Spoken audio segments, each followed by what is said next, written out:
Jack Hughes puts it around McCarr. United States with numbers. Back across it comes. Jack Hughes wins it. The golden goal for the United States. For the first time since the 1980 miracle, the United States takes the gold. Jack Hughes beating Jordan Bennington.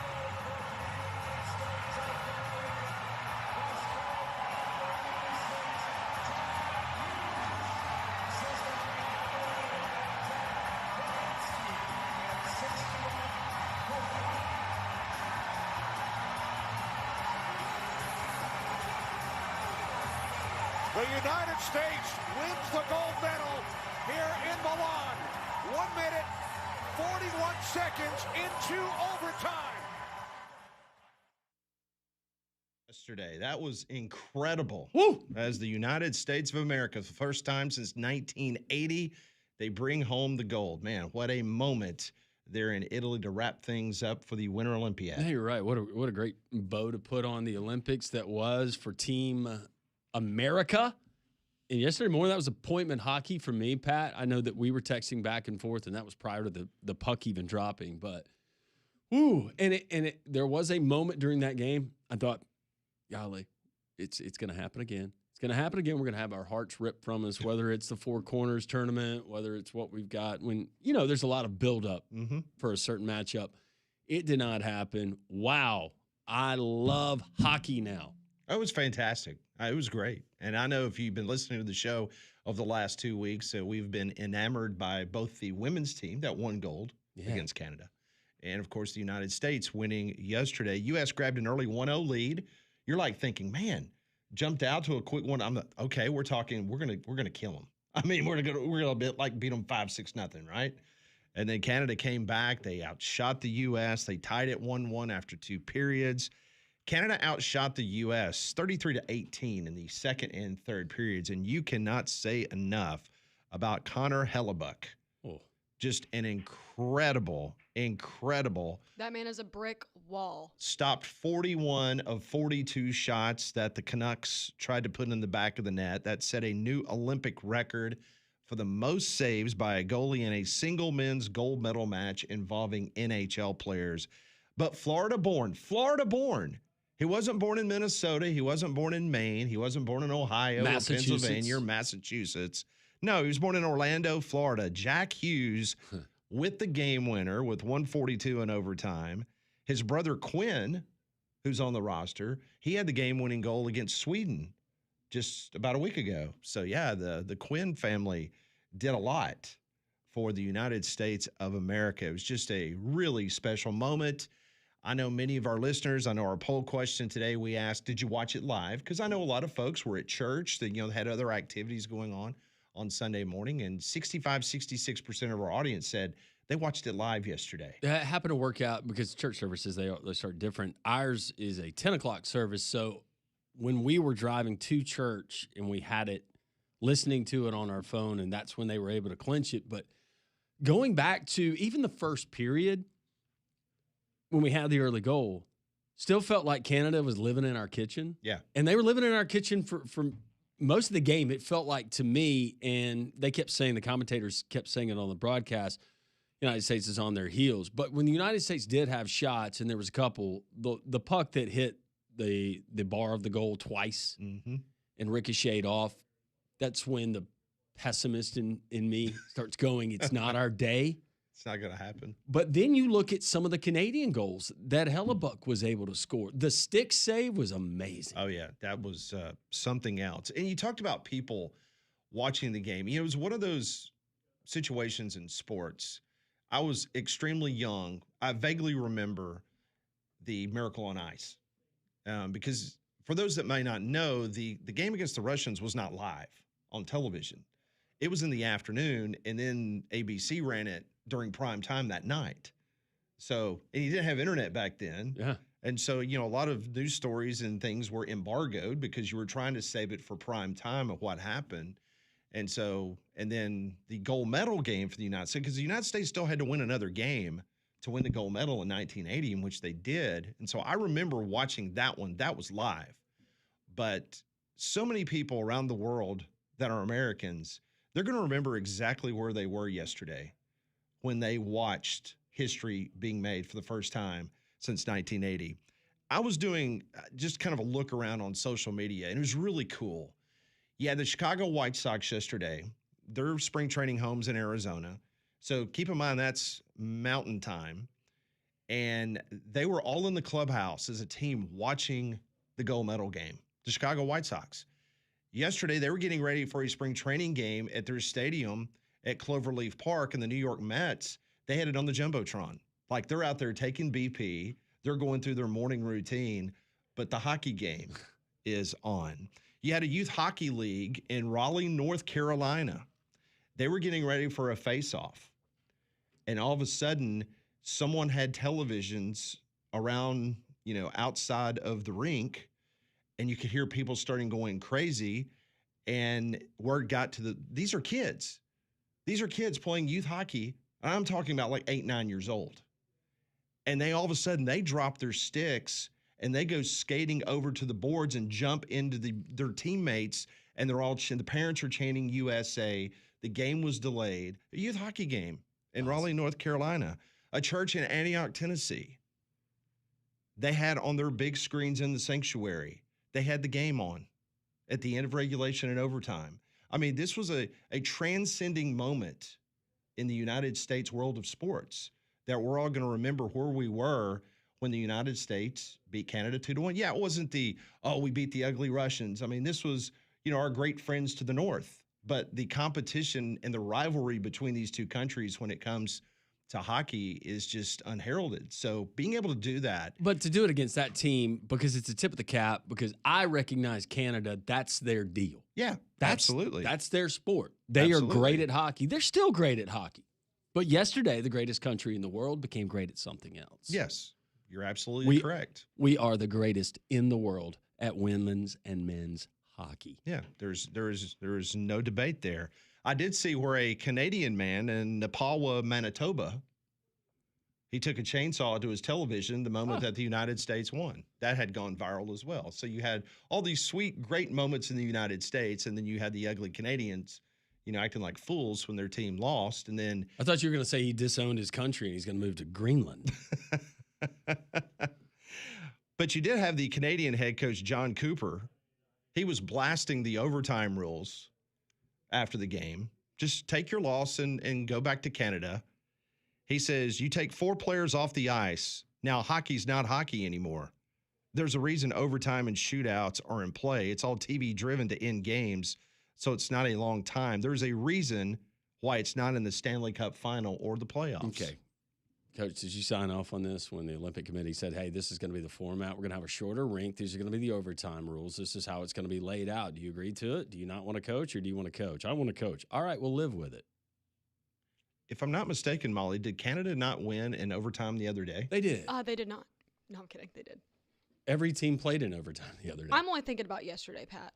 They didn't win yesterday, and that's the one that matters. So the guy's complaining about 3-on-3 overtime hockey, but yes. Which, by the way, I did not know that this was a relatively. Well, I was unsure because I was having to check it on the show the other day. But I love the 3-on-3. Yeah, I do too. It stresses me out. That's very stressful. But it's fun to watch. Well, think about this. Not only did Canada not score when it was 3-on-3, they scored one time when they had 5 players on ice. Yeah, 5-on-3. Yeah, we can go back to that one. Absolutely. Woo.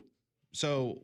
Okay, why are you complaining? And also, they didn't complain back in 2010 when Crosby, in overtime, beat the Americans for the gold medal, and it was 4-on-4 because they have changed it. It's now 3-on-3. Back then, it was 4-on-4. They took one guy off the ice on each team. The Canadians, they celebrated. Mm-hmm. I didn't hear any Americans belly aching talking about, well, this is not real hockey because it was 4-on-4.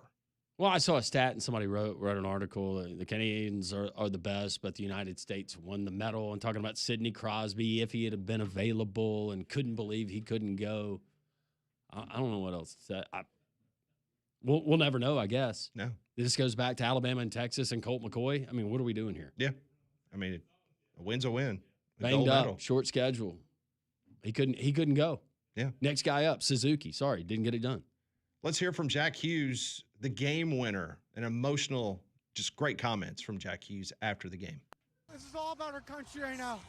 I love the USA. I love my teammates. It's unbelievable. The USA Hockey Brotherhood is so strong, and we had so much support from ex-players. I'm so proud to be American today. This was such an incredible game to grind out. I mean, you're bleeding right through it just looking at you right now. Can you just talk about how difficult this gold medal was to win? Unbelievable game by Hellebuck. He was our best player tonight by a mile. Unbelievable game. Unreal game by our team. That's just a ballsy, gutsy win. That's American hockey right there. That's a great Canadian team, but we're USA. We're so proud to be Americans. Tonight was all for the country. What does this gold medal mean to USA Hockey? It's everything. Like I said, the USA Hockey Brotherhood means so much. Look at these guys. We're such a team. We've been together for 2 weeks. We're such a team. The USA Hockey Brotherhood is so strong, and we're so proud to win for our country. Wow. Just incredible comments from the game winner, Jack Hughes, as the Americans win the gold. Yeah, I looked at it as much negativity, it seems like, because we're so insulated here in this country that we hear day to day, whatever side of the aisle, this, that, crime, politics. Yesterday was the day that we could all stand together as Americans and go, we're proud. We're proud of that. Absolutely. Because we're proud of that. Yeah. And pointing at the flag and what it represents and what it allows us to do every single day that we live in the greatest country in the world. That was awesome. Yeah. Getting chill bumps thinking about it. And just seeing the team afterwards. just Yeah. great Americans. They're in there pounding beers, just having a good time playing Toby Keith. Yeah. Just absolutely embracing the moment as they should. They put a lot of hard work into this. It is interesting to note that the U.S. hockey team, if you take that roster, they make $226.5 million a year. It is the most expensive roster in the Olympics this year. So you add up all the other professional salaries for Canada, Finland, Sweden, everybody else. The United States had a roster of $226.5 million. The most expensive there in the Olympics. Mike Tirico. First off, Kenny Albert did a fantastic job calling hockey.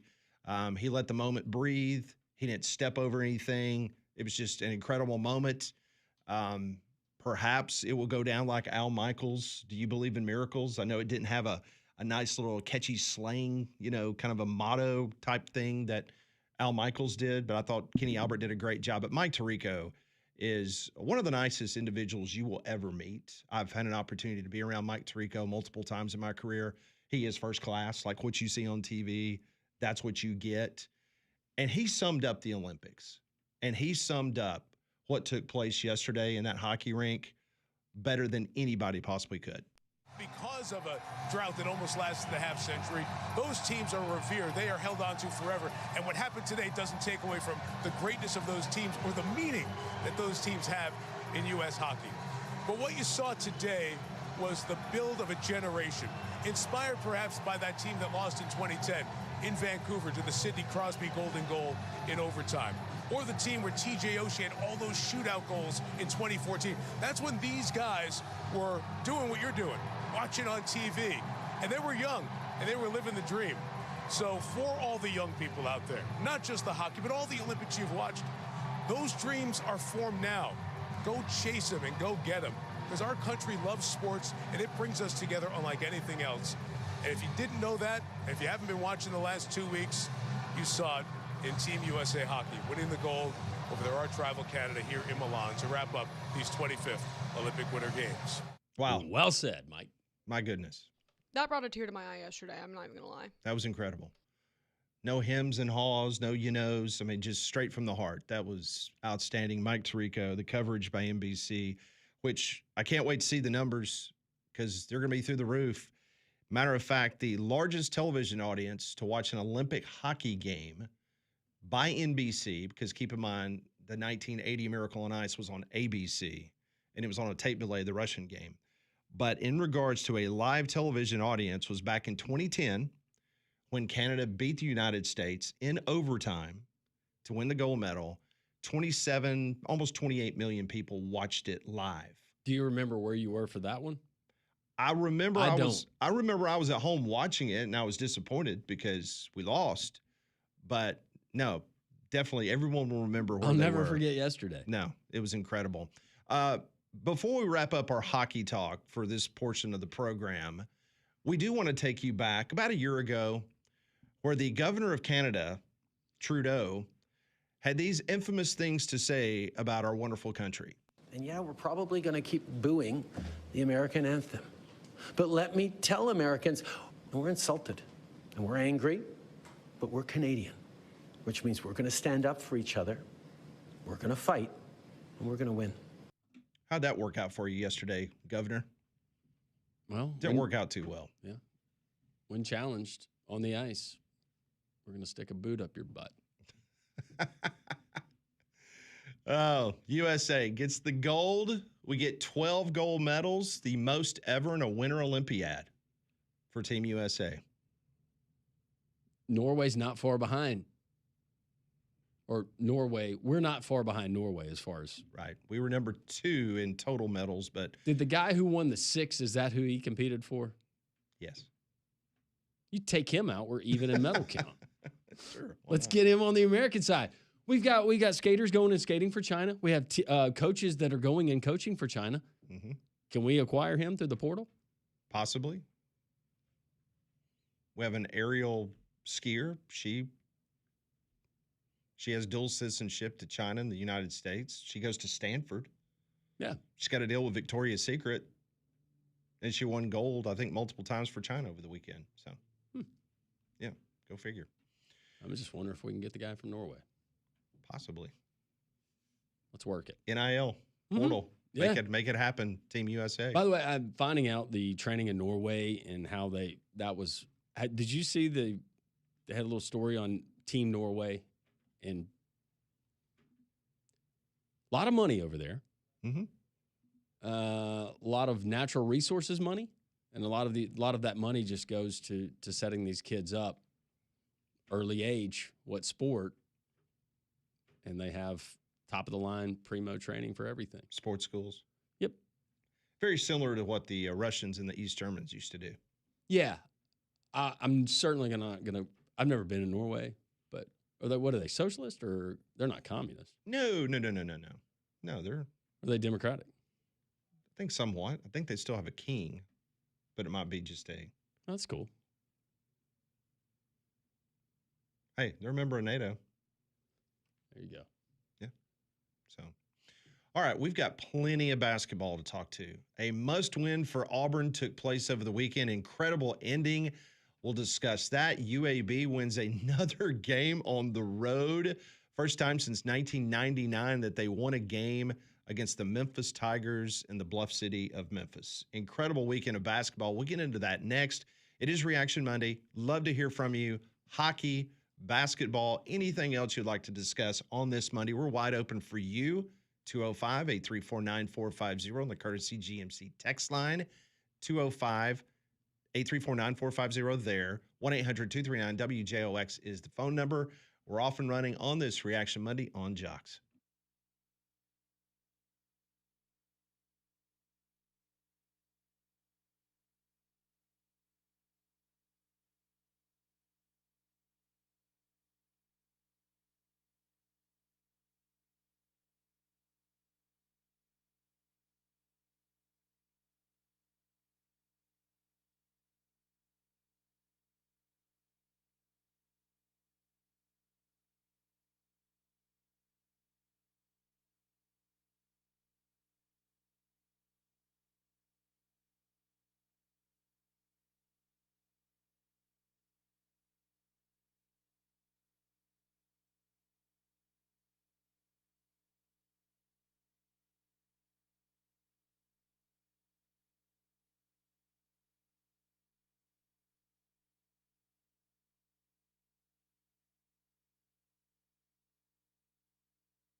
That song was played a few times yesterday, probably continued to be played as the U.S. men's hockey team went in overtime against Canada yesterday, 2-1, as the Americans wrap up the Winter Olympiad with 33 total medals. That is 8 behind Norway.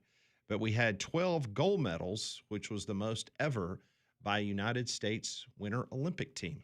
Well, flu season is here, so make your home healthier with Trane's Clean Effects Home Air Cleaner. It removes up to 99.9% of airborne particles, including those that cause virus. It's 100 times more effective than standard air filters and 8 times more effective than HEPA room filters. So go and find a dealer near you at Trane.com. Text line is open 205-834-9450. Best way to interact with us on this Reaction Monday. Paul in North Carolina on the app. And he texts in and he says, as a 59-year-old, I think a lost storyline about beating the Soviet Union in the 1980 miracle at Lake Placid was the ongoing Iranian hostage crisis. It was demoralizing and national pride and morale was pretty low. The gold was much needed distraction and a small boost that transcended sports. Thank you, Paul in North Carolina. And you're exactly right. And that's something that while I was alive, and I know that portion of history, it reminded me of we were taking L's left and right at that time. And then watching the documentary, not the actual movie, which was great with Kurt Russell, but the documentary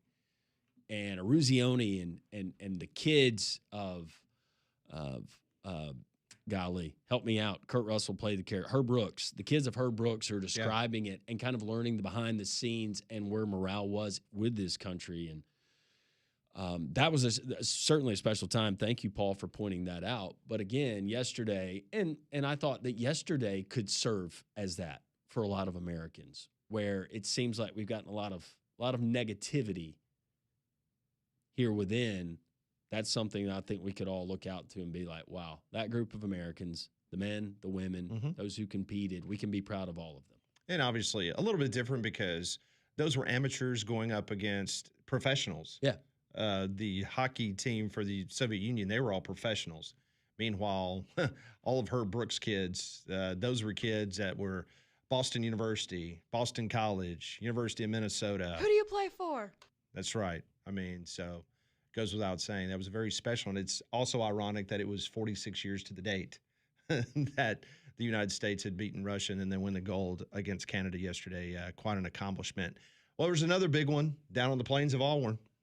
Auburn down 1, now to Hall. Keyshawn, free throw line, picks it up, gets it right wing for Overton, drives to the hole, goes up, it's blocked. Rebound, Murphy missed it. Rebound, Freeman was done with 1.1 second to go. Freeman knocks it in with 1.1 seconds to go.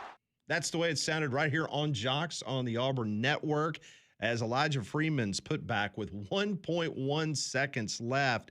Snaps the 5-game losing streak for the Auburn Tigers. Big win against Kentucky. It was. It's a quad one, and the biggest thing is when you look down the stretch, it was going to be hard to justify. If they lost that game Saturday, I think we all agree that they're out. They're probably not even firmly on the bubble. But yeah, it was a big win. Still, if you watch that game, there were times if you watch this Auburn team played, some of the same things reoccurring. Could have been a devastating turnover Tahad Pettiford had outside of 1 minute. Yeah. In different parts of that game. But you did have Keyshawn Murphy that stepped up big. And it wasn't just a three there from 26 feet, but what he was able to do. And then you got spot effort. Not great from the outside, but you did enough from Kentucky, and you were able to defend well enough on the three where so many other teams have hurt you all season long. Yeah, you had Murphy's 25 points. That's a new career high. He was 9-14 field goals, 6-6 from the free throw line, 10 rebounds, and 2 blocks. I mean, he just had an incredible game. You mentioned Pettiford. He and Keyshawn Hall, they combined to shoot 5 for 24, and Auburn still won. Elijah Freeman was big off the bench. Yeah. Owe was excellent as usual for Kentucky. He scored 29 points. He was 11 of 20 shooting. He grabbed 7 rebounds. Interesting stat after the game. Mark Pope, he is now 0-6 at Kentucky against Bama and Auburn. He's 0-4 against Bama, 0-2 against Auburn. Wow. Crazy stat. Like glaze that on a plate and put it in the You've been able to say that about how many Kentucky? Yeah. Never? Never? Yeah. I'm going to just guess and say never.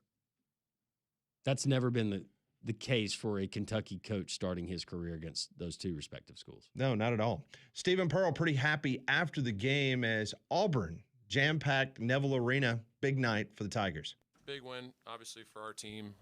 Felt like that was one we had to get, just based on where we were in the season and that recent 5-game stretch.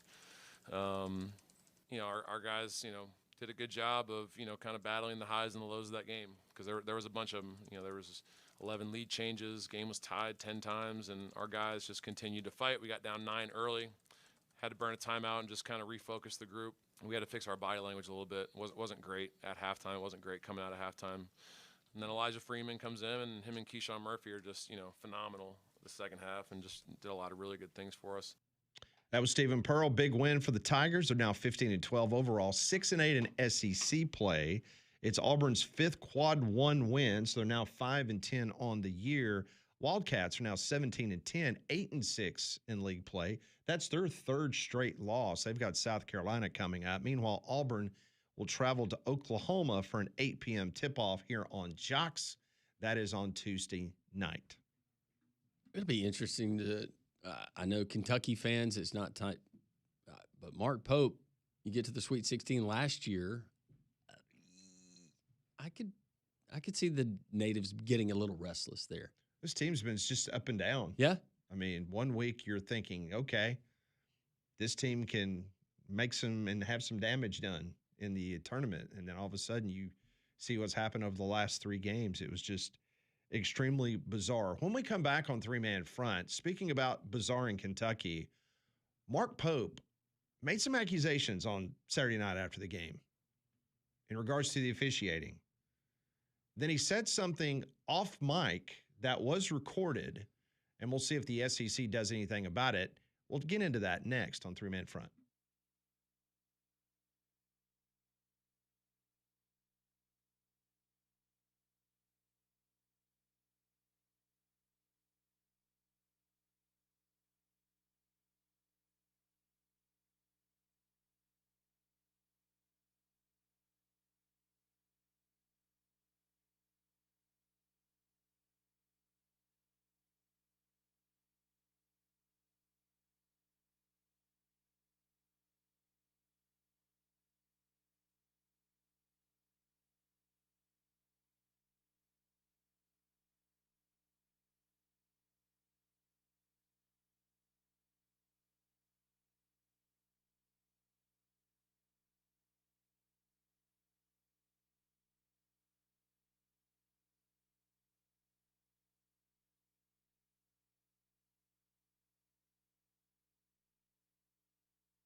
That was another famous song from the Olympics this last week, a gold medal for the United States in women's figure skating to that song. Donna Summer. Alyssa Liu. What's that on her teeth? What is that? It's a piercing. What? So it's a piercing. It's like inside her mouth. I didn't know you could do that until You Dremel through your tooth? I think it's like the part of the lip maybe that it goes in. Oh. I honestly don't really know. But in an interview, she said that she did it herself. Ah. Yeah. Like that had to have hurt. Yeah. Actually, I think she also said in that same interview that it didn't hurt because like you can't She was really, drunk? Well, no, you can't really feel it because it's just like a little piece of skin. I figured she was drunk. She described the pain level as a 0 out of 10. Yeah, see? She said it didn't hurt. Okay. I didn't know this was a thing either. Well, she is a gold medal athlete, so. She's got some cool teeth. Mm-hmm. And some cool hair. Yeah. So we were talking about the post-game festivities for the Kentucky Wildcats as Mark Pope was not very happy after the game, in which it seemed like his Kentucky Wildcats were going to be able to take care of business, but they had that. Did you think that was a foul? The offensive foul on the throw-in? Inbounds? Probably not, but the way I've seen games officiated this year, it didn't surprise me. I couldn't tell because of the angle. I was surprised at the one that the referee that called it. Yeah. Where he was located. Yeah. Because there's no question that where he was located, it looked like it was a whole heck of a lot worse than it actually was. Whereas someone that had a better angle did not blow the whistle. Well, before we get to what Mark Pope said, I just want to say this because I was asking you.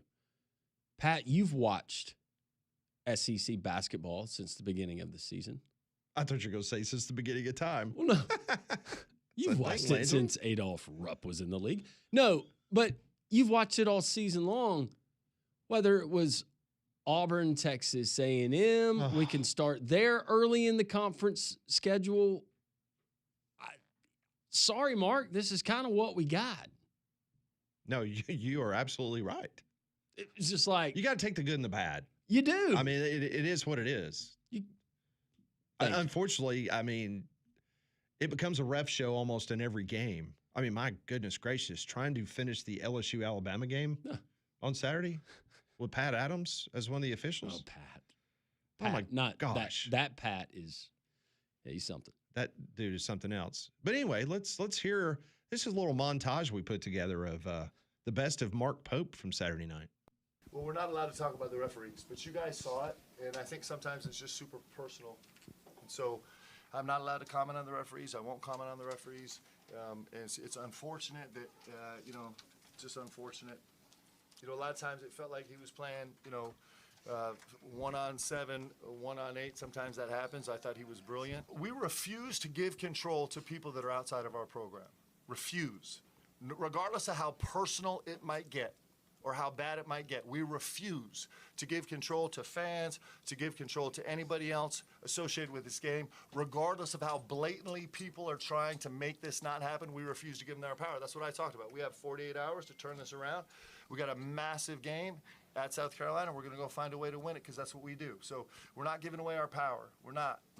We don't make excuses. We don't do that. Regardless of what is happening, regardless of how disgraceful things are, we don't give away our power. Regardless of how embarrassing, personal, awful, unacceptable things are, we refuse to give away our power. Okay? Yeah, he's on the fringe right now. Okay. So that was Mark Pope in the interview room. He's teetering, Pat. Right after the game. And I'm going to give credit to a friend of the program, Mike Gittens. Mike, I was actually watching this live on Mike Gittens' feed. And he kept the camera rolling. And what you're about to hear is Mark Pope. Actually, he's left the podium. He is about to walk out into the hallway, and he sees Mitch Barnhart, who is the athletics director for Kentucky. We've tried to boost the audio where you can try to make out what Mark Pope says to his AD. Take a listen. Those motherfuckers try to 5-6. School them. You ready now? not say a word about how they cheated us. If you missed what he said, Mitch, if those MFers try to find me, screw them. I did not say a word about how they cheated us. Let's hear it one more time, Molly. This is Mark Pope to his AD. Those motherfuckers try to find me, screw them. I did not say a word about how they cheated us. Why did he think that the game was that he was cheated? I mean, because when you're your watching team the got game, called for more fouls. When but I does mean, that like not happen? when you're watching the game, though, are you like No. honestly saying, No. man, Kentucky is getting screwed here? I would tell you, and you know, we try to keep it real on this show. But no, it never felt like one team was getting screwed. I didn't feel that way either. No. I mean, listen, you can question that call. Sure. Towards the end of the game, but you can also probably question about a half dozen other calls during the whole game. Lots of calls. Mitch, if those MFers try to find me, screw them. And he's referring to the Southeastern Conference office. Yeah. That's who he's talking to. I did not say a word about how they cheated us. Obviously referring to the officials. Well, you were called for, 7 more fouls? Is that right? We've definitely seen 5 seen, more fouls. We've 19 definitely seen fouls. more discrepancy. Oh, my goodness. In many other games. What around was the one where conference. Alabama played in Fayetteville a couple of years ago? And Arkansas went to the line, I swear it felt like 50 times. And, and Alabama went to the line. I want to say there might have been 12. 70 fouls called in that game on both teams. So if he thinks this is bad. No, he's feeling a lot of pressure, and he should. And this is a Kentucky team that got off to the really good start, and now they're 8-6 in the SEC with some really big games as he laid out, left to play. Just frustrated. But would you expect the conference, if that's picked up on a hot mic and goes viral, to levy a fine? Because I kind of think you probably shouldn't do it. Well, based on what you're seeing from the Southeastern Conference these days, I mean, I could predict something, but it probably would be wrong because they've been going against the grain for a long time now. So I don't know. To me, that's finable. I mean, But you're basically. I'm going to come to Mark Pope's defense, though. I do think that overall, and maybe this is just the nature of officiating now, because we have replay and we have monitor checks and all of these other things. It feels like the officiating is not as good in the league as it used to be. See, for me, it just seems like it's the norm, which I'm not saying it's great. I'm not saying it's awful, but to me, I just look at college basketball. They got a problem because going to the flipping monitor every single second, and I think it that's does part not of it. matter. It's just ridiculous, whether you got a coach's challenge, but then you don't have to necessarily do a coach's challenge. Then I don't even know the verbiage they use now, where they want you to review something. Well, it's just the whole flagrant. And I know the spirit of the rule and why they do it, but it seems like we are reviewing way too many of those plays. Yeah. Or don't even result in a dead ball. You've got to go back during the next timeout to see if on a rebound a guy Somebody maliciously threw his elbow into a guy's face. Or we got a hook and hold, or we got a flop, or it's just like, come on, just play the game. Now, to the referee's defense, there's a lot more that they have to be CYA on these days because of the technology and some of the implementation of the rules. But to me personally, as someone who's watched a lot of college basketball since I was little bitty, this year, and maybe the last 2 years, it seems like it's slacked off. But maybe I'm just getting older. Well, I am getting older. We're just getting ornery. Maybe that's the you're reason. old. Yeah, that's why. it. Get off exactly my lawn. Get off my lawn. Swallow their whistle. I saw Travis Lloyd this weekend from Abide Roofing, and he wanted me to remind everybody out there that this is a perfect time for you to get a free consultation for folks to get on the roof from Abide Roofing, and they're going to take a look at your situation and make sure everything is locked down. And I'm talking about no loose shingles, and make sure that there's no leaks. And if you are seeing some issues, he can get on your roof, and they're going to give you that free consultation to tell you, hey, everything's good, or hey, we might need to fix some stuff because we're about to hit into the spring season, which means storms. And at Abide Roofing, what they do, it's built to last. And I am a walking example of that because I had issues. Travis Lloyd got on my roof from Abide Roofing, spent 2 days, 2 whole days, and dealt with my insurance company. And I was able to get a brand new roof thanks to Travis in regards to the way that he dealt with my insurance company. And when you go through Abide, you're going to get the warranties that give you the peace of mind. There's the no-cost consultations that I was telling you about and free estimates at Abide Roofing. Customers always come first. Extremely happy with the situation. I know Molly was telling Travis this weekend as well that she knew some people that she gave their number to for Abide Roofing because they had some issues on their house. So get started today, 205-577-7338. You can go to their website, abideroof.com. Get that roof checked out now before we get into the spring season because it's going to be fast and furious, and you want the peace of mind to know that your roof is done right. That's Abide Roofing, abideroof.com. Reaction Monday, we got text on the Jocks text line. Steve in Tuscaloosa, we're going to grab your call as well. 3-man front, the Monday version continues.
(10:48), a red, white, and blue Monday. Reaction Monday, reacting to the United States winning gold in men's hockey yesterday as we close out the Winter Olympics there in Italy for 2026. Well, it's 2026. You want to take care of things that you value, like your automobile And if you can't get around, if you're stuck, we've had it happen to us before. Ooh, it can be really, really inconvenient. The great thing is you got people here locally that you can trust in the garage in Pelham. Bob is the owner. He's all about giving back to the community. He sponsors local schools and charities. I'm just telling you what kind of people you're going to be dealing with, and they're just great human beings. You got guys like Robert and Richie that are listening to Jocks right now. Hey, guys, hope you're doing well on this Monday. They're going to be there in a very clean, professional lobby when you walk in. The Garage in Pelham. Just go and start with the reviews. They're top-notch for a reason. They're trusted, and they do business the right way. It's certainly worth the short drive across town. They're right there off of 31 in Pelham. It's thegarageinpelham.com. We got the warmer weather coming up after this cold snap, and then we got the air conditioner checkup. So we have to make sure here in the Deep South, air conditioner is functioning properly. Whether it's an engine replacement or simply a brake job, an oil change, they can do it all. It's the Garage in Pelham, thegarageinpelham.com. Always tell them Landrum from Jock sent you. So during that last segment, we were talking about Alyssa Liu, who won the gold medal for the United States, and she had a piercing that kind of had come over her two front teeth. And I think Steve in Tuscaloosa would like to maybe explain to us how that happens, or how it's, I guess it's, how Steve? it's pierced, I guess. Steve, good morning. Good. God bless America. Good How are you? USA. Oh, fantastic, man. I am on cloud nine. USA all the way. Fantastic. And I guarantee you that you have got some type of USA clothing on right now, right? Yes, sir, I do. I do. It's fantastic. I wear it to church. I'm just out there walking around, even doing my daily walk around the neighborhood, Team USA sweatshirt. Awesome. It's awesome. I'm proud to be an American. Steve's got great gear. He's He's always got great gear. Yeah, Steve came to Social Taco last Tuesday, and he was wearing the U.S. hockey gear. Yeah. That was fantastic. Thank you, gentlemen. You know, it's there. I'm not doing a plug, but it's online. You can find it on some of those sports sites. But I will tell you this: you cannot order a U.S. men's hockey jersey. No. They are gone. The secret is gone. The secret is you gotta order this stuff right when it comes out. Yeah. You can't wait till the event. You'll get it after. The things that I ordered last year. I mean, it's you got to stay on top of it. Yeah. You can't buy like a St. Patrick's Day hat the weekend of St. Patrick's Day. It's going to be gone. Which is typically what I would try to do. Yeah. St. Patrick, you know, when you know how the spring training baseball, they're all wearing, you know, they're green that day. Yeah. So just try to think ahead on that. Alyssa Liu and that piercing, the best way I can describe it is if you take the tip of your tongue and touch the space between your upper gum and your upper lip, you should feel what feels like a tendon. And you can take your tongue and go back and forth on that. That is what Alyssa Liu had pierced. Oh. Okay. Ow. Yeah. No. I don't know how she did it. She said she did it herself. Incredible, but it looks like he ain't got a lot of space. But, yeah, I mean, that's the way. The thing is, how do you take it out? I don't know, man. That's wow. Yeah, that's impressive. Very impressive. Pain meter of 0, she said. 0 out of 10. Yeah, I didn't know you could do that. Neither did I. I mean, I've never seen anyone like that.